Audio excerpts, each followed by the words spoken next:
সমস্যা তো চামড়া কিনছি আশা আশা বলে 2 পয়সা লাভ করবো, তাতে তো দেখা যায় গ্রামগঞ্জে যে চামড়াগুলো কিনছি, হ্যাঁ 300-400 টাকা কেনায় আছে। এখন লবণ দিচ্ছি আর মধ্যে 100 টাকা করে 400-500 টাকা দাম বলতেছে, তাও সেই রকম চাহিদা নাই, বুঝছেন না।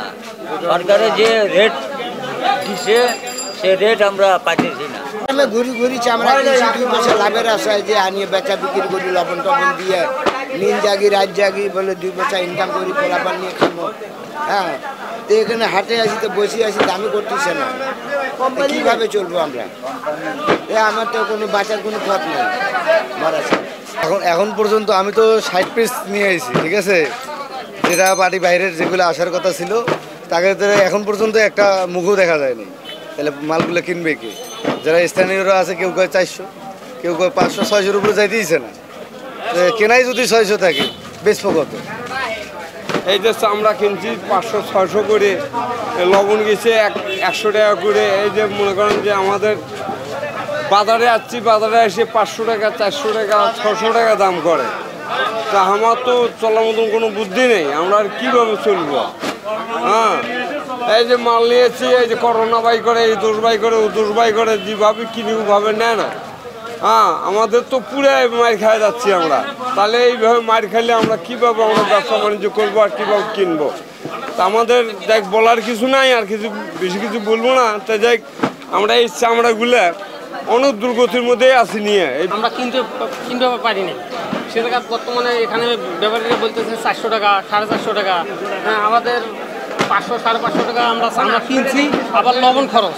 সে জায়গা তো চামড়া বিক্রি করতে পারতেছি না, আমাদের চামড়া করতেছে 400 টাকা, 450 টাকা।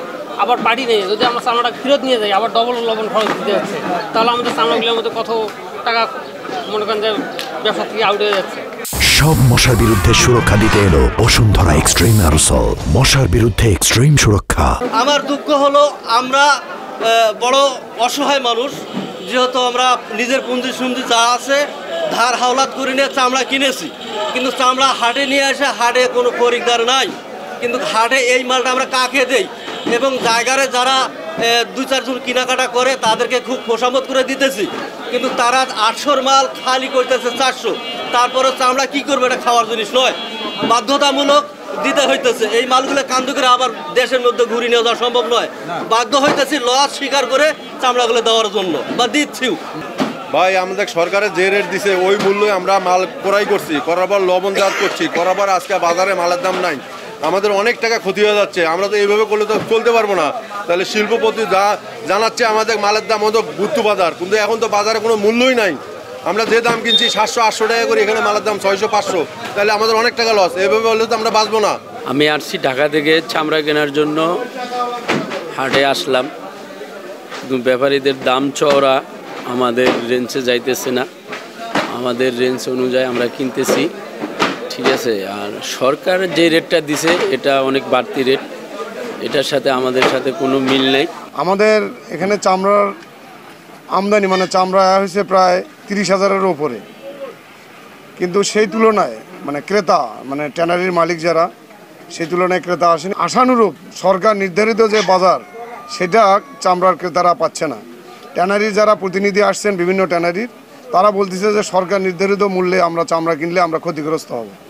সেই কারণে ব্যাপারীরা যারা চামড়া হাটে হাটে হাজার হাজার চামড়া নিয়ে আসছে, তারা দুশ্চিন্তায়, তারা অনেক টেনশনে আসছে যে এই পুঁজি খাটাইছি আমরা, ধার দেনা করে ঋণ করে যে চামড়া কিনছি, এই টাকা আমরা ফিরাতে পারবো কি না। লাভ তো পরের কথা, আসল টাকা তারা ফিরাতে পারবে কিনা, তাদের পুঁজি পাবে কিনা, এটা নিয়ে তারা দুশ্চিন্তায় আছে।